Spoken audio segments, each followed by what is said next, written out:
All Welcome right, back to the end around with Ed and AJ, and or One welcome. Fan Raw. Oh yeah, I gotta send him a link.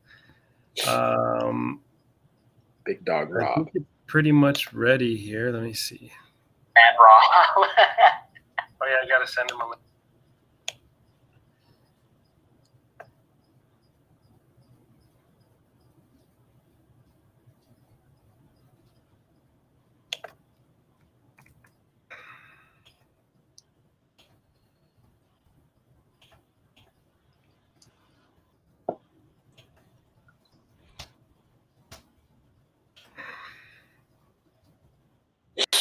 Alrighty here.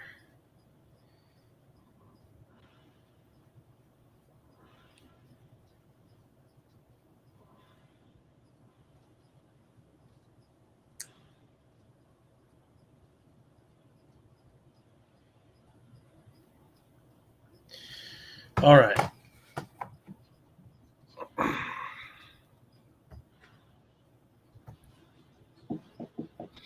All right, welcome back. Welcome back. Let's see here. What we want. Okay, so yeah, what we wanted to do is keep this kind of like preseason pre-show going kind of thing, or yeah, like a pre-draft. What's up? Are you? Oh, I thought. Did you freeze up?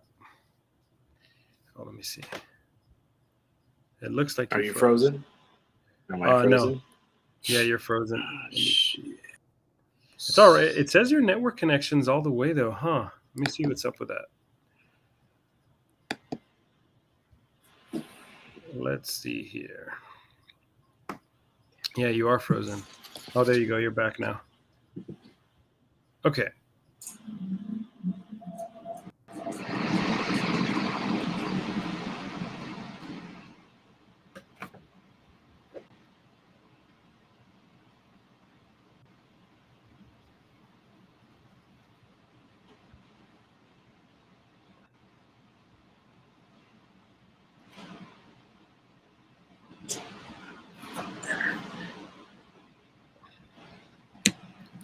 All right. So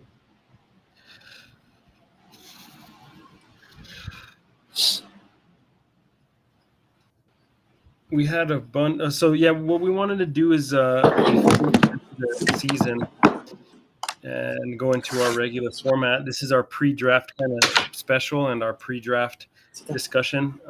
There's a lot of points we were talking about recently on the phone, and we wanted to kind of get into it. What I wanted to get into with you is the important. Yeah, we talked about the importance of preseason games, kind of like that versus scouting reports and camp, right?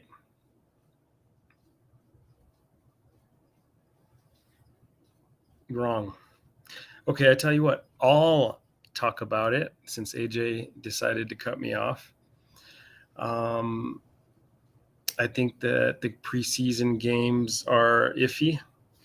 I think they tell you a little bit of the story, but maybe the players aren't going full blast, or obviously the first team's playing the second team defense, or vice versa. So you're not getting like a full-on 100% game intensity. We'll see what AJ has to say about that. See if we can get him back. Doot, doot, doot, doot, doot, doot, doot, doot, doot. See if there's a little hold music or something I could put here. Video.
Whoa. All right. Sorry, man. That's all good. I think I found a perfect spot. We should be all right. All right, cool. We're back. Let me close this. Well, so what I was talking about, I started kind of going on rambling on my own about preseason versus camp versus reports that are coming out of camp. The preseason games, I was kind of saying that it's tough because like during the preseason games, you're getting like the first team offense versus the second team defense sometimes, or vice versa, and you're not getting everyone going like full blast. Yeah. So and it depends on each team too. Some teams don't even have their starters in at all, and you get excited over like another team's starters kicking their ass, but that's also because no one's really playing on the other team. Yeah. I think, and especially this year, I think we have a tendency to get hyped up because last year we didn't have preseason and we didn't have fans in the stadiums. So people get crazy. People are a little insane. Yeah, we're getting insane, but rightfully so. I mean, we're 9 days away from our draft. So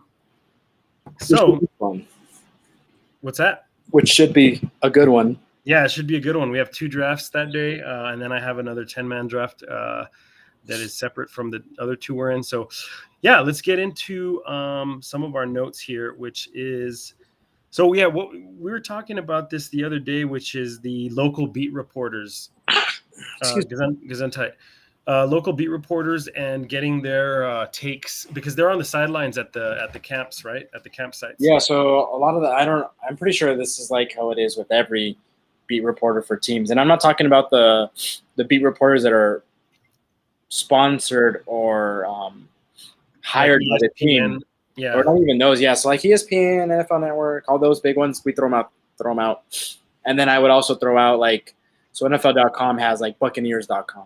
Those beat reporters, I throw them out of the window too because they're paid to write pretty good things about the teams no matter what. I'm talking about the impartial, non-biased beat reporters for your team that, yes, they're a hometown team, but they're going to tell you exactly like it is. So for Tampa, their beat reporters are usually on the Pewter Report staff. Joe Buck's fan, kind of, sort of. But like those are the types that I'm looking at because they are the ones that know more or less who looks good, and they're going to tell you who's looking good, who's not. And that's a big leg up in fantasy. So I used that 2 years ago when Chris Godwin had his breakout season because they were talking him up. So I drafted him pretty late because nobody else really knew who Godwin was. I mean, unless you're a Buccaneers fan and you really pay attention, you're probably not going to draft him. Unless you're like an Uber fan that just drafts Buccaneers fans no matter what, or players no matter what. But I strategically said, you know what, I'm going to pick Godwin, and he blew up, and he took me, not alone, but he took me to the fantasy championship that year. Yeah, no, I agree. And same thing happened with me last year. I kept hearing before the first game, I heard a lot of James Robinson talk coming up. Who was the coach last year for the Jags? I don't even remember his name anymore. But he liked Robinson a lot, and he talked him up. He was talking him up a lot and saying he's going to get a lot of run and catch, and he turned out to be a huge – he was like the Kamara of of last year. So, yeah, search the names. I would say also search the names either in Bleacher Report or wherever else. And if you're really into a player, that's what I do too, is I'll follow – certain players to see how they're looking in camp. And like you said, the impartial reporters. The ones who actually are there that know what's going on. Because ESPN's there for a day and they don't really know. They're going based off of what they see in one day. And ESPN is, I don't really trust them outside of like maybe Matthew Berry and Darrington. I don't even ESPN anyways. But, or Yates. I like Yates. But I would say this, like, same thing with me last year with Deontay Johnson. There was a lot of reports coming out that he's going to be really good, and I drafted him, and I had 3 stud receivers that also took me to the championship last year. So it's just important to pay attention to those things when you see them and follow up. Like if a name stands out to you, like if you follow like the Edmund theory that this is a football name, hey, follow up. Maybe it's going to lead to something. And it's not obviously foolproof. Nothing is foolproof because you don't really know how things are going to go in the season. but having that little bit of insider information could possibly help you out with your strategy in case someone that you really want to gets taken. That might be a sneaky pick that no one else is really thinking about. Yeah, no, for sure. That's when you really do the deep dive. That's like the deep fantasy. Definitely. And that deep dive is fun specifically with PPR. Because PPR, you have to be somewhat crafty, almost like chess in a sense. Because PPR, you can get points from reception. So like a not so good player can still get you points, but what's going to be the difference between what you're doing and someone else? So you have to play chess and figure out who is going to be the one that is going to rise a little bit higher. And it's trickier with PPR. It doesn't seem like it, but it is. Yeah, a good example is J.D. McKissick last year, man. He really blew up. Cost me everything. Yeah, so those kinds of players in PPR it's a tricky game. It makes it much more. It is very fun because you find players that are not household names or players that you wouldn't. It's fun. Yeah, it's fun. It's the long game with that one because. Yep. Let's say you screw up in the draft. Let's say you pick someone that probably you shouldn't have drafted, or they turn out to be a bust. In PPR, there's a little bit more forgiveness, but again, you still have to be crafty. Whereas with standard, your draft is hyper important because if you screw up on one of those top 3 picks, chances are your team is not going to rebound from that because standard is so strict on the way points are. And if someone's not scoring touchdowns, chances are you're not going to scoop them up on the waiver wire because everyone's going to go after that player. Yeah. Whereas PPR, you and another person might be looking at a completely different player, and there's still a better percentage that you can still get that person. So it's tricky. It really is. But, yeah, I think standard is so much less forgiving if you screw up on the draft. Yes. Something else we brought up is that we will not – there's certain teams that you kind of stay away from. Everyone has certain teams that they stay away from. I mean, there's like the universal teams that you kind of stay away from. I think this year the Texans are probably one of those teams. Jeez, they're going to be rough. However, I do have a player on that team that I do look for a little retro bounce back to, so to speak. Let me see if I can guess that. Hold on. Brandon Cooks? No, he did well last year. I'll give him that.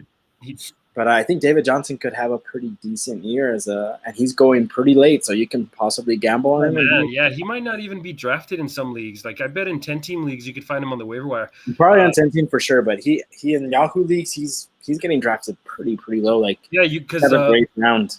You have Philip Lindsay, who was apparently taking first-team reps and started in the preseason. And then they have Mark Ingram. I mean, Mark Ingram is he's a wash. He's washed up. But yeah, DJ. I mean, I always root for DJ. He's a good old American boy. And the reason I say the reason why I like David Johnson is because yes, he's had some injuries the past couple of years, but he has a lot less miles on him than someone like a Mark Ingram, and he's a little bit more durable than someone like Philip Lindsay in terms of stature. So I don't know. He might be worth a gamble. I'm not saying you should put all your money on him, but. No, you'll get him. You'll get him cheap. You might even get him free. So, no, I like that. It's hard for me to hate on DJ. He's not what he was his first couple of years in the league, but ever since that wrist injury, which is weird. That was a freak injury. I don't know. I don't know if I would touch anyone on the Texans team. But what other teams are you shying away from? Is there one team that I always shy away from, and I've only ever drafted a player from there once, is the Patriots. Just because they run their offense, and there's always a new star, so to speak, of the week. There's no one you can really rely on outside of Brady. He's not there anymore, and Gronk. He's not there anymore, because they switch out personnel so often and so frequently that it's frustrating, and you really can't bank. Edelman's not there anymore either, so who are you really going to bank on?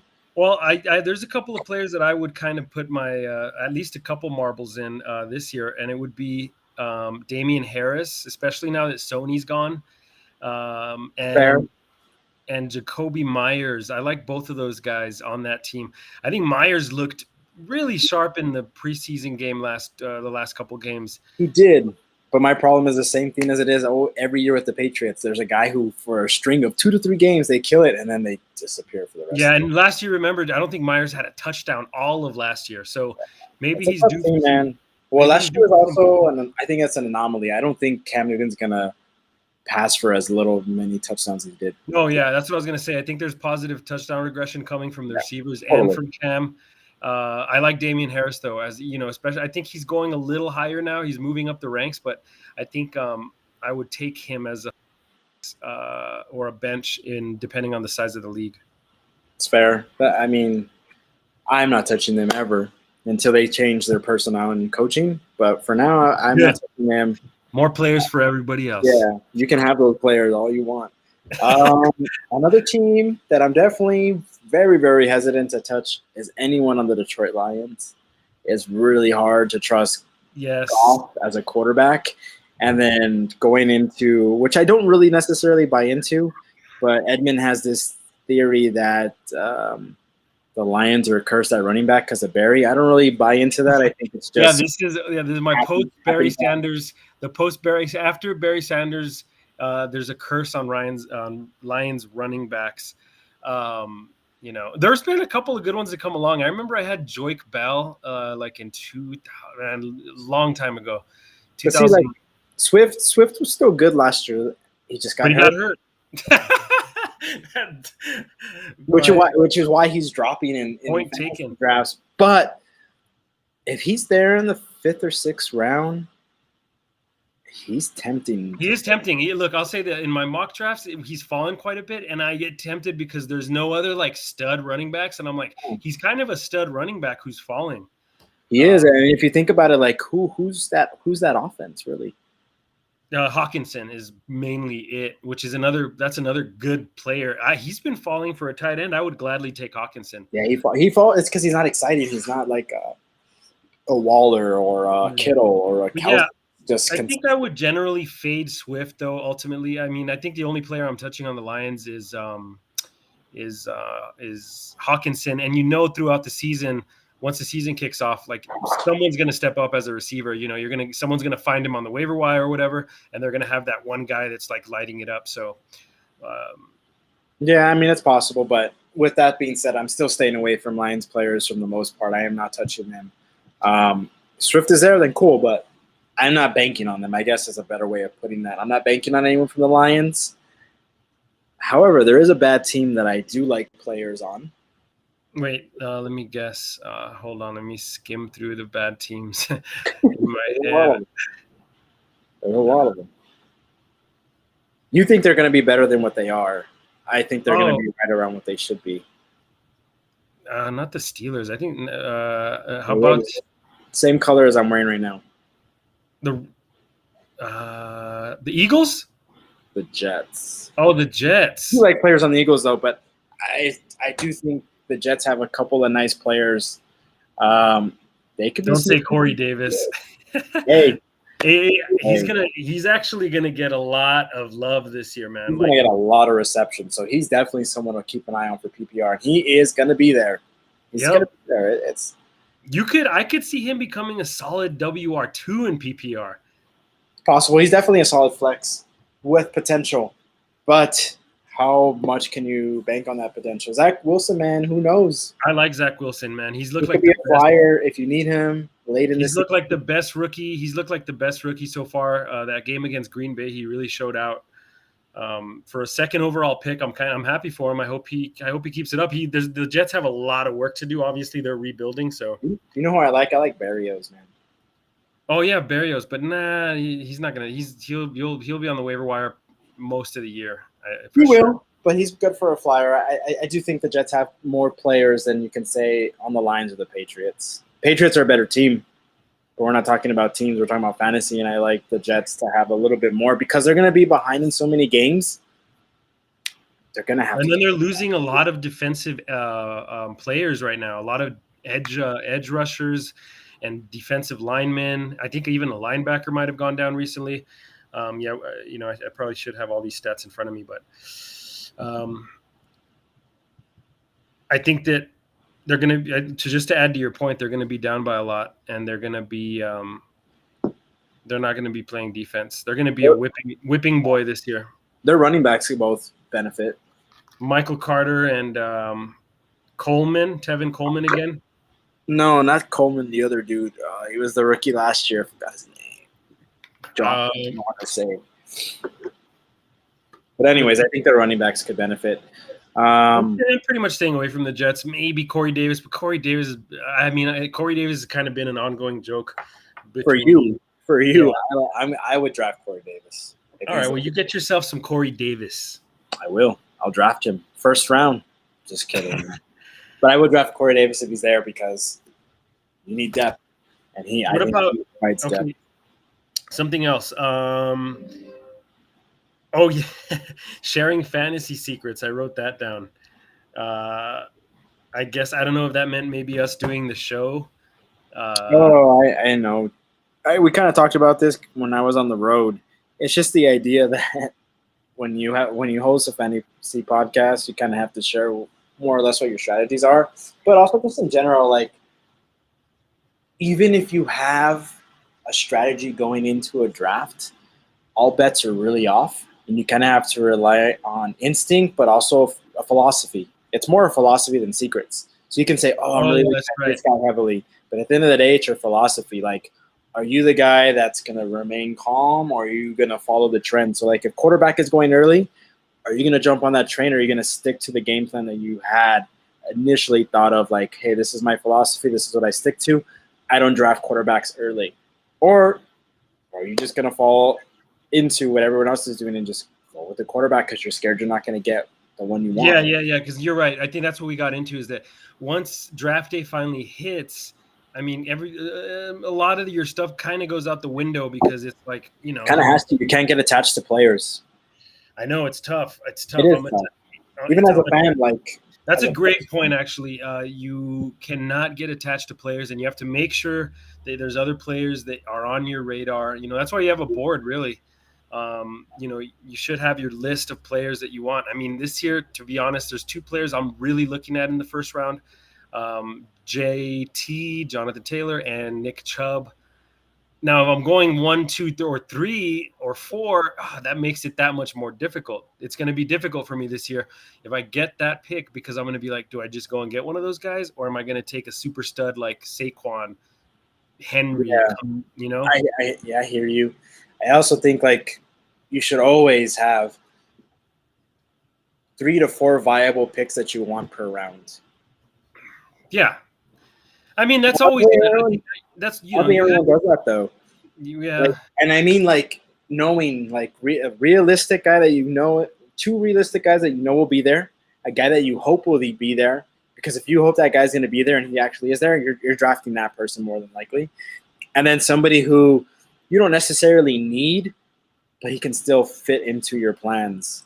Yeah, that's been happening a lot lately with me. To me, with Allen Robinson He's Jr. such a nice player, and you're finally on that Allen Robinson train. I am. I admit that I'm admitting now on the podcast that I was not huge on Allen Robinson. I don't know what it was about him that I didn't like. I think you know what it was, to be honest. I won't say the fantasy person's name, or that he used to have them on his team, and I think that made me sour towards Allen Robinson. So nothing personal to Allen Robinson. I just didn't like you because you were on the other guy's team. But now I do like you. You are a great receiver, and you're not as goofy looking as Day Westbrook.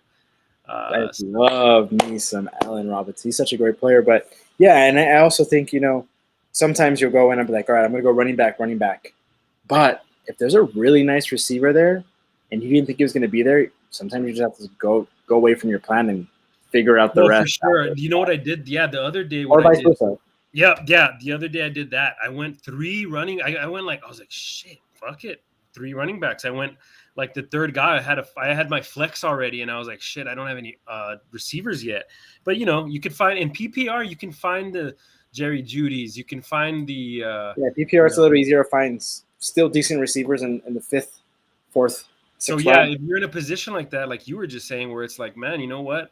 The draft starts to fall a certain way to you. You got to take it.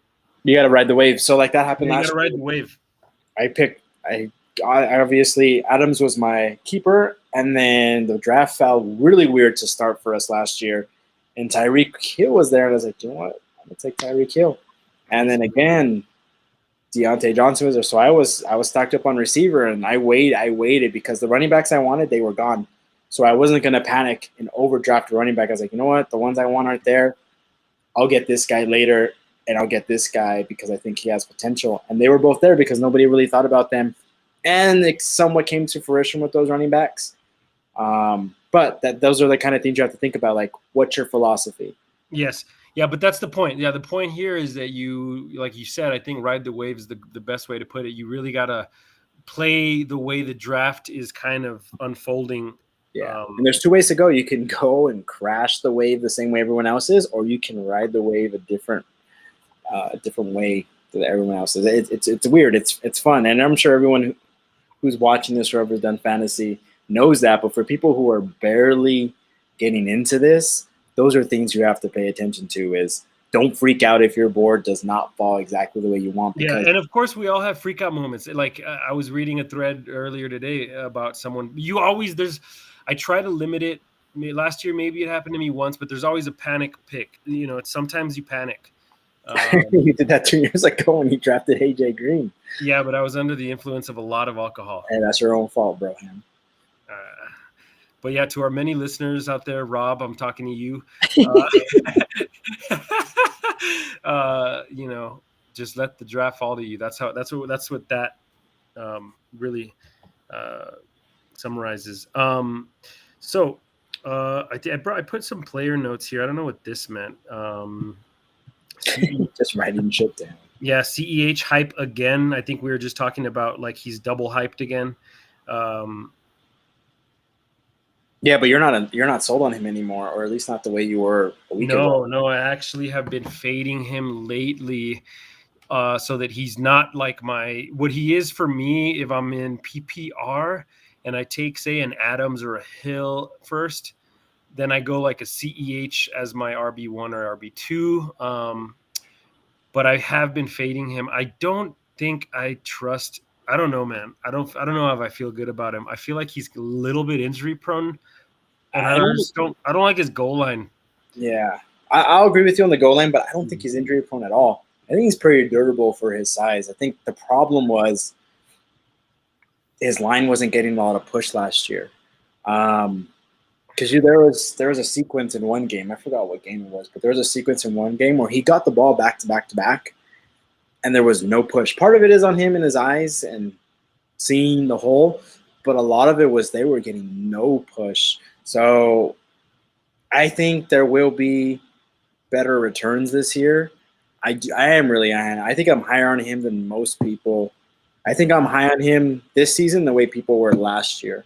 I think he has a good opportunity to be really good this year, and I don't think he's injury prone. I think he's a little bit injury prone, but I do think he's also super talented. I mean, we talk about that Bills game last year where he tore it up. I think he's great. I like his running style and his kind of build, but I think he's a little bit injury prone so far in his career. So based on the ankle sprain. Yeah, based on the ankle sprain and based on last year, what was it last year? An ankle sprain or a hamstring that he dealt with for a few games? So for a couple games, but he was still there. Look, I always kind of say everyone's sort of injury prone to a certain degree. I think injury prone. I think someone like a Julio Jones, who's always has that nagging hamstring. Ryan Matthews. Yeah, or AJ Watt, like those are guys that I see as injury prone because you can always. Okay, yeah. Everyone is obviously has an opportunity for injury. Yeah. Yes, but I don't think CH is injury prone per se. Like Henry, I don't think has been. Man, I don't think Henry's missed a game. He hasn't, which is the whole reason why I think this is going to be the year he falls a bit. Man, but then man. It's just a gut feeling. I'm not. I mean, you're kind of getting into my head a little bit, but I do think that. I realize I have no factual data to back up my stance, but it's just it's just like a gut call. I get it, but it's also, for me, it's more like the opposite. It's like his durability has been proven. No, I get it. I understand that side too, but that scares. If it was any other position, I'd be on board. But because it's running back and because he is the focal point of that offense and he has taken a lot of hits and they've been in the playoffs for the past couple of years, all those factors tell me that he's going to have a down year. Fair. So if you're out there and you have never played fantasy and you see Henry going off the boards, I think he's not even a top 5 running back this year. I think if you draft him at the end of the first round. Well, he's going definitely before that. I mean, he's not. He is, but I don't think he should. All right. Same thing with Kamara. Kamara's maybe missed 1 or 2 games. So that's someone else. And he's been every single year that he's been in the league, he's been a top. True. But he's utilized different too. Yeah, he is. He's utilized different. He's utilized. Well, it's going to be interesting to see how they do. Watching Jameis play the other day got me pretty excited. He looked pretty sharp, man. He did, but they were also playing the Jaguars, so that's. Oh, that's right. They were playing probably the worst team in the entire league. So that's a good point. But they're going to have a much tougher. And even those balls he threw, they were kind of risky. If you're playing tougher competition, I feel like that first ball should have been picked. Just about located. The touchdown? The first touchdown, yeah, the one down the middle of the end zone. Like that was. I don't know how he got it through there. Like if you're playing against. That was amazing, and the catch, both those catches are like those are two. The second one was nice. The second one was nice. Two of the most difficult catches you can make. Period. Callaway's going to. Callaway. Sorry, I think Callaway is probably the bigger takeaway from it than Jameis. He's going to be I put him at a WR2 right now in PPR. Really? Yes. I would. Guess he's the main weapon outside of Kamara. Yes, he is fantastic. Catches everything that's thrown at him. I believe he's undrafted too. Yeah, I think so. He's a Marquise Colston kind of player guy. Yeah, so we'll see, man. But I'm not sold on Jameis at all. Get out of here. No, I mean too much of Jameis. Yeah, well, you've had plenty of Jameis in your life, so I know. Yeah, too much Jameis. Speaking of receivers, Calvin Ridley is a bona fide number 1 stud. Yeah, that's what I had down. Yeah, the Ridley. Yes. What do you? Oh man, Ridley. He was another guy. I have the gut thing where I'm a little worried for some reason with Ridley, but man, he is really so skinny. Yeah, he's skinny, but his routes are ridiculous. He's a great route runner, and that plays so many dividends. I think he's a number 1. I mean, I'm not saying that they wouldn't have traded Julio otherwise, but part of them being confident of what he can do helped. And he did well last year when Julio wasn't playing. I mean, obviously it's different over 17 games, but I do like Ridley. And he is falling because I think a lot of people have the same mentality as you are going into it. No, well, my mentality is I think my mentality is a little more about injury. I think that well, it's a reservation, right? Yeah, well, it's a reservation, but I think that I would not take maybe Ridley. I wouldn't take Ridley over like a maybe DK or AJ Brown, although AJ Brown's knees are concerning. I would definitely take him over an AJ Brown. I'm the opposite on AJ Brown. I don't see him as a bona fide top 25 player. Wow. Oh man, I think he is. And but what I was going to say about the Falcons is I think that who will benefit in that offense is Russell Gage on the other side.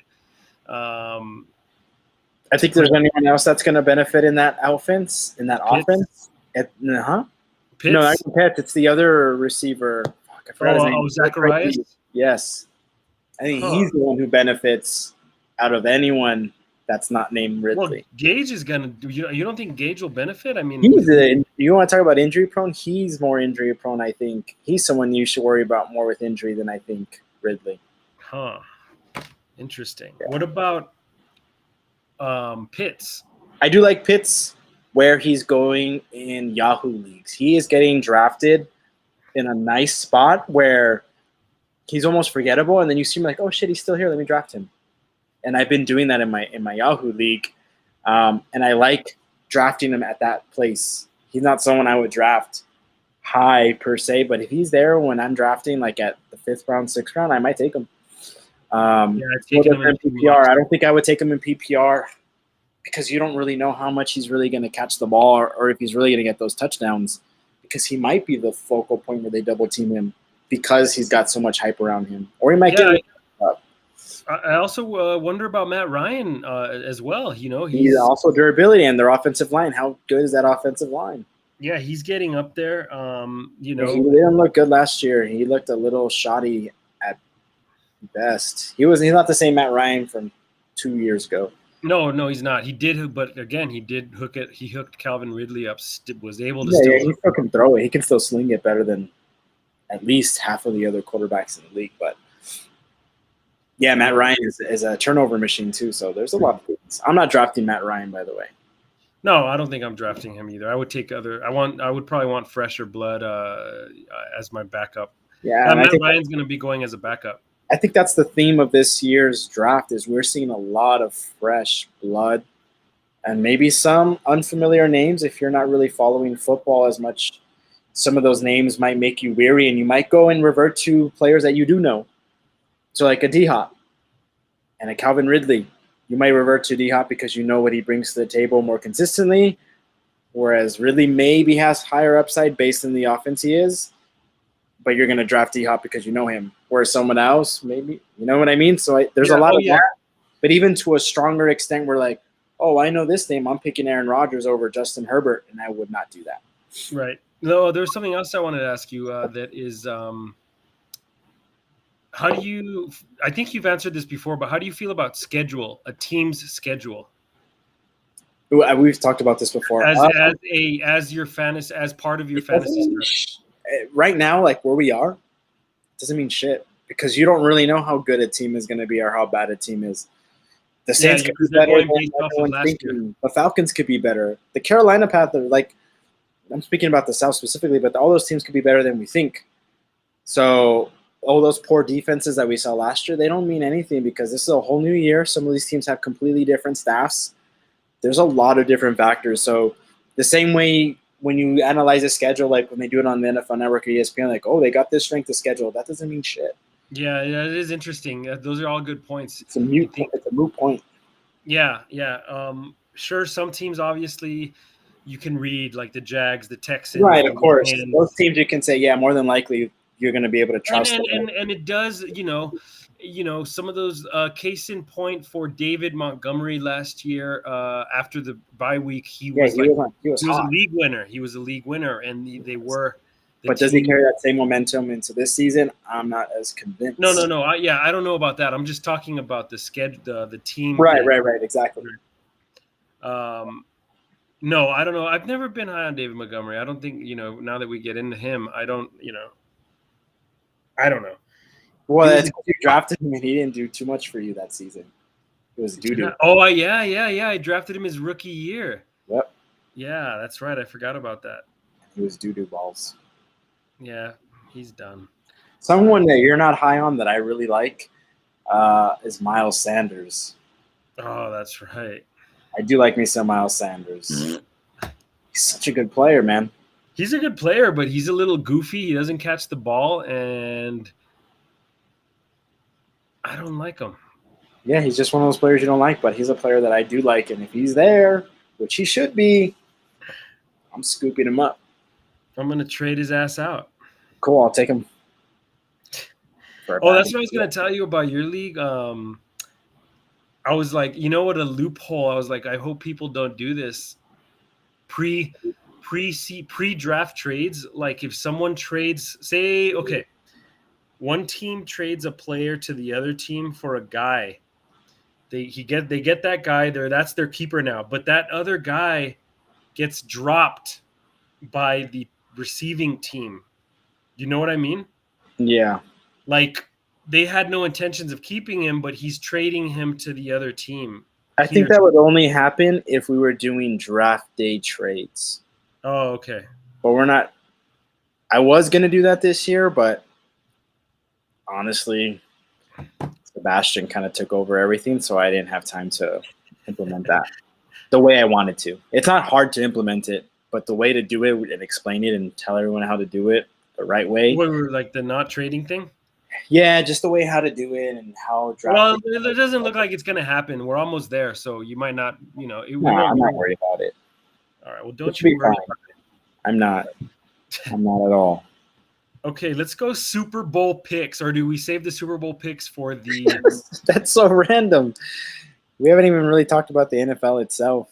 I know Can't that's talk true. Super Bowl I picks. already got some Super Bowl. My Super Bowl picks are starting to form, so we will get in. Really? Yeah, we'll I get mean, into this.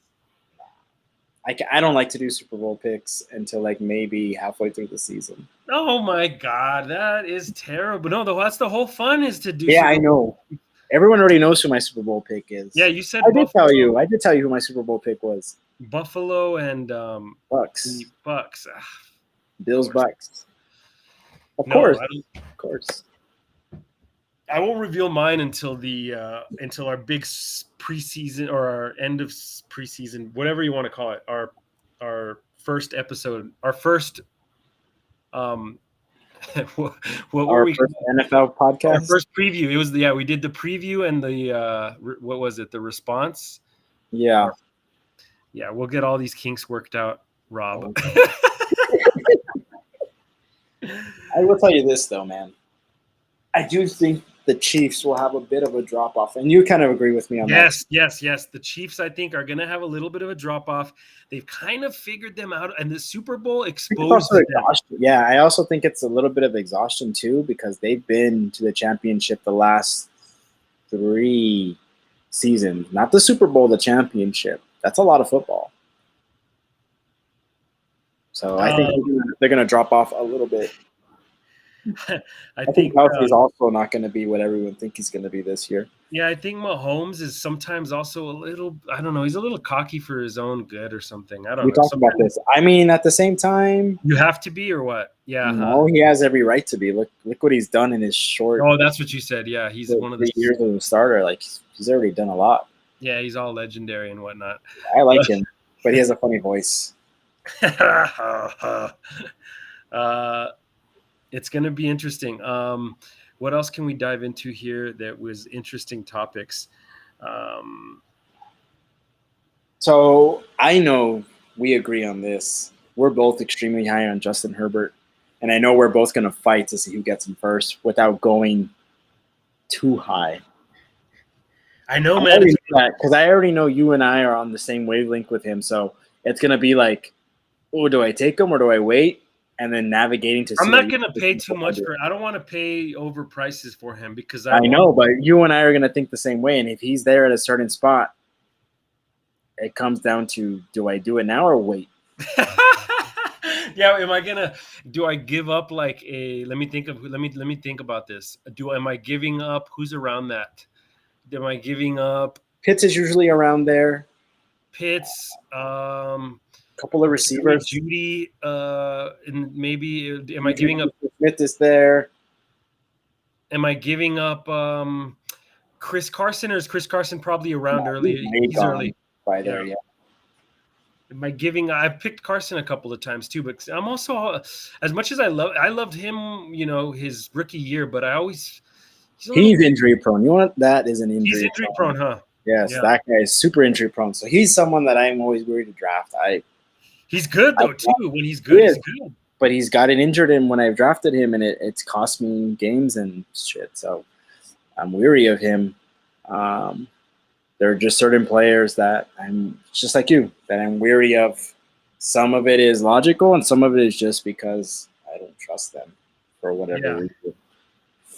But a player that we both talked about last time, who I like, is Antonio Brown going into this season. Yes, I think Antonio, and I think that the rumblings are kind of starting to happen a little bit more. We'll see. We'll see on Saturday, like how he does, because are they going to play him? They're going to play the entire starters for the first half. Tom Brady too?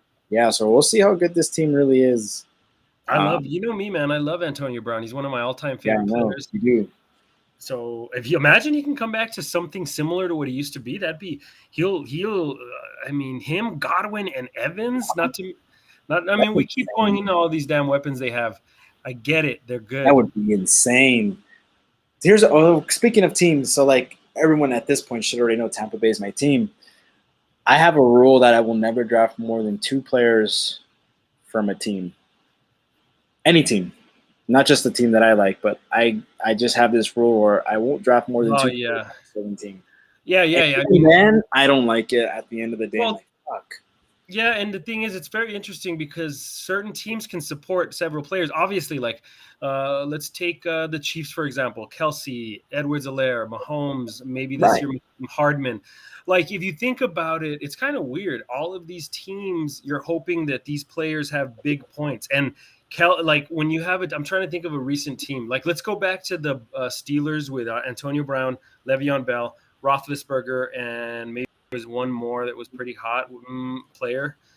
But remember, all of those guys during their prime years were scoring high points. They were, but So it's still a rule. It's just weird no, for I me. get you. It's funny. My cousin's a big Chargers fan, and every draft year we make fun of him because he ends up with like 2 or 3 Chargers on his team. And this year they're going to have a lot of viable players on that team too: Eckler, Herbert, Allen, and Williams. Although the poor guy always is injured. Talk about injury prone. The way he falls, man. The way he falls, man. He is so talented, but he just throws his body out there. Yeah, he does. So yes, I'm with you on that too. There's something about it. I guess my point to that is that it's weird because you have certain teams that hold a lot of fantasy players on them, and you could technically draft, Yeah, you could, but the problem is also like kind of to that point. Bye weeks.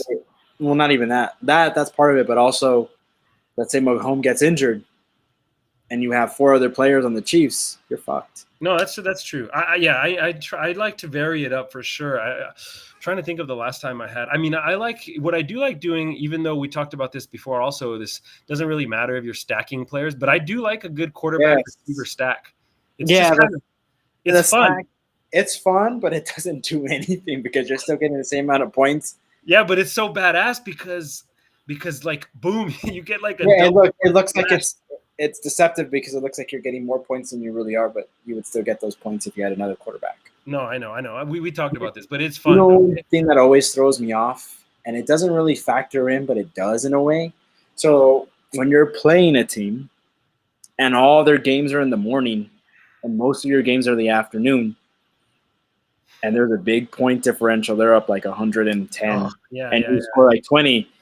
Sometimes that does factor in for whatever reason, and your team never recovers. I mean, it's not like a real team, but like for whatever reason, you're seeing the big lead.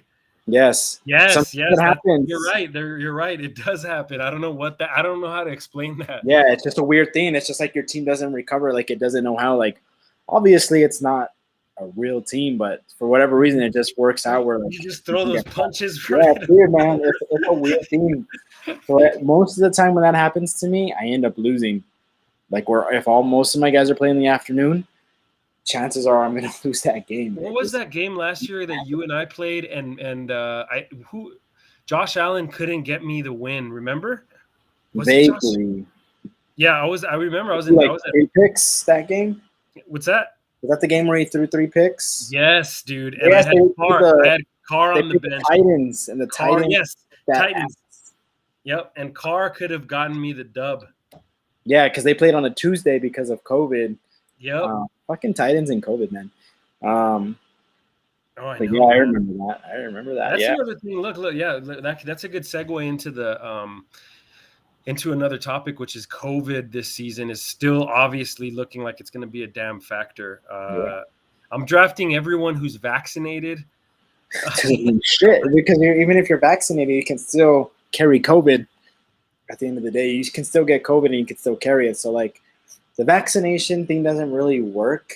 I mean, it works. Don't get me wrong, but it doesn't work for football because even if you're vaccinated and everyone on the team is vaccinated, everyone in the facility is vaccinated, guess what? You still have to go into the outside world, and you may go to a restaurant with your friends, and maybe your waiter isn't vaccinated, or maybe so-and-so is not vaccinated.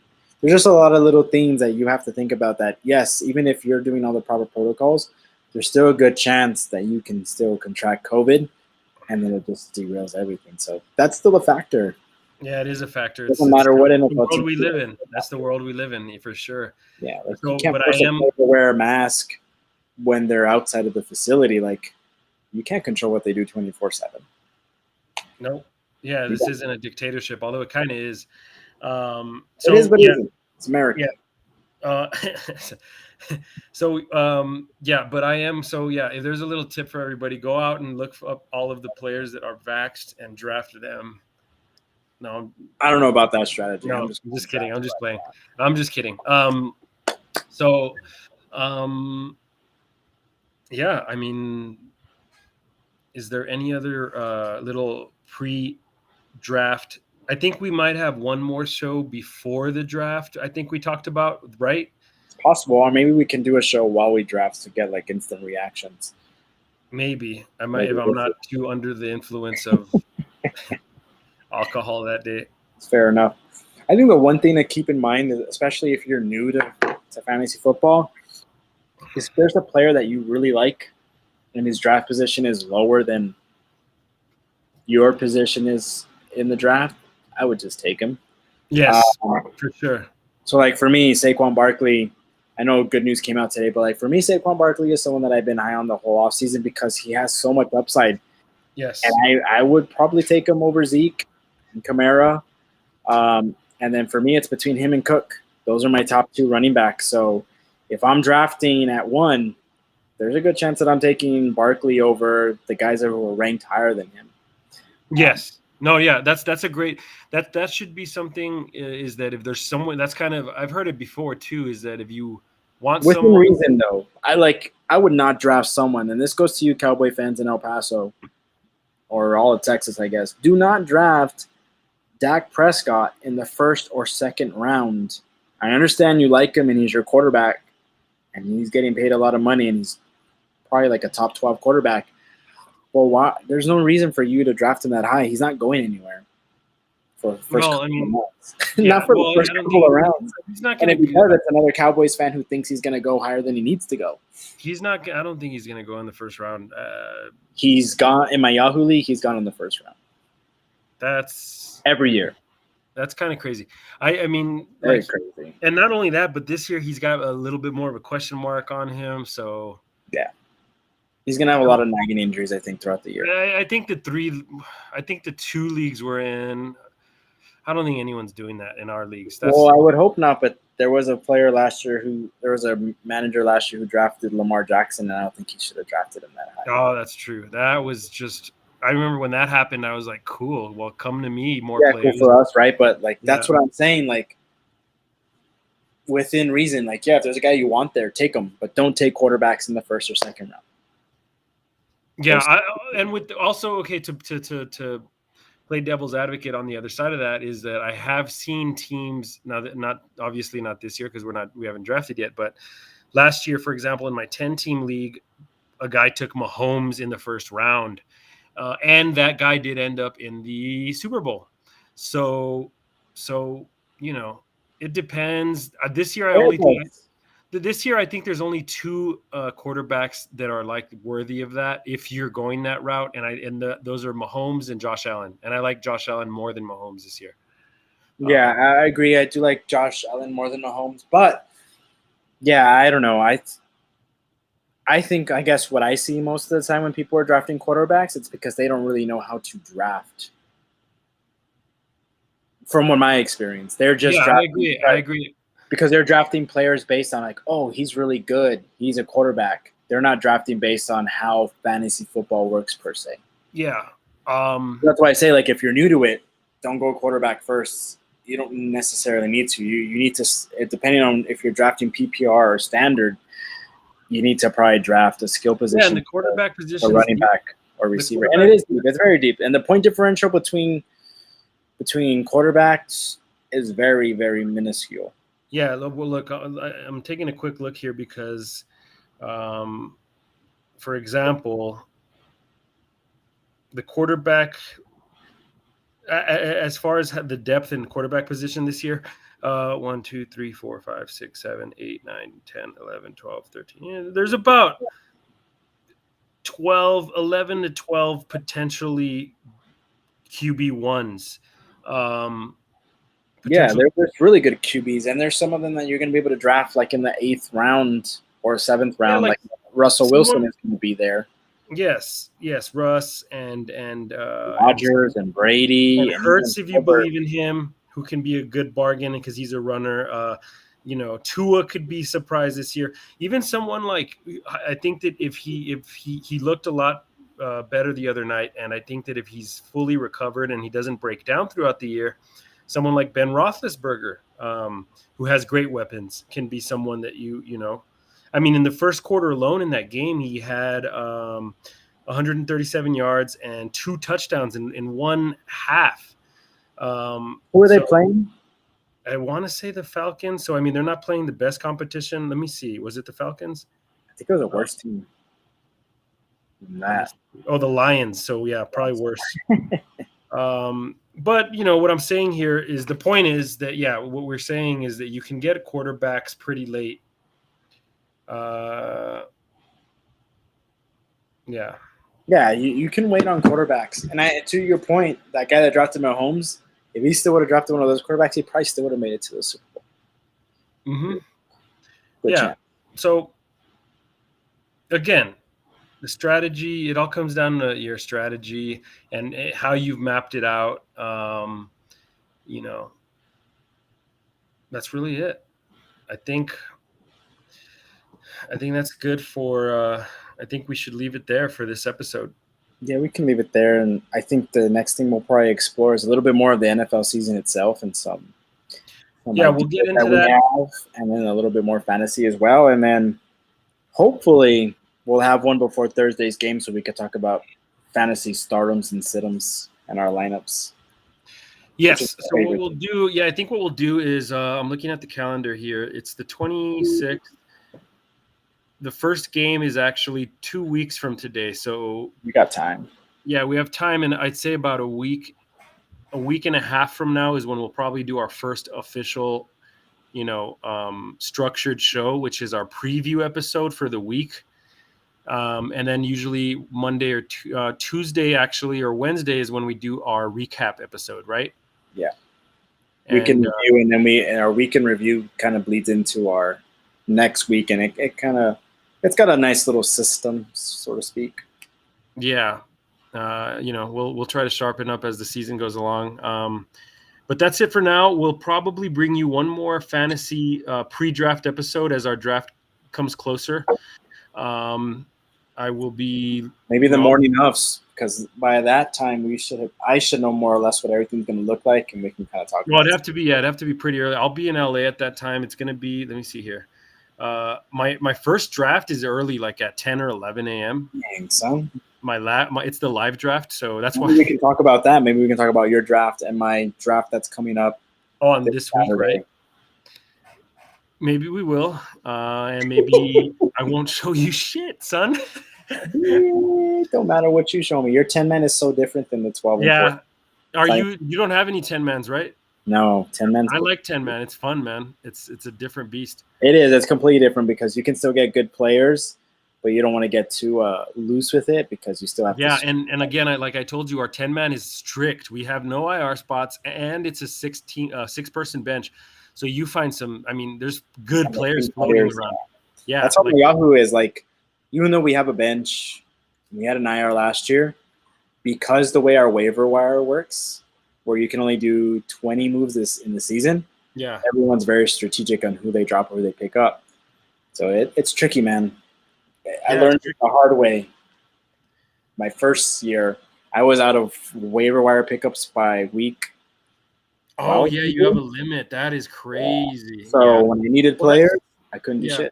That's also something interesting that we could maybe dive into a little more before our official draft day. Different rules, different. Yeah, different fun things that like in my 10-team league, our first 2 weeks of waiver wire is free.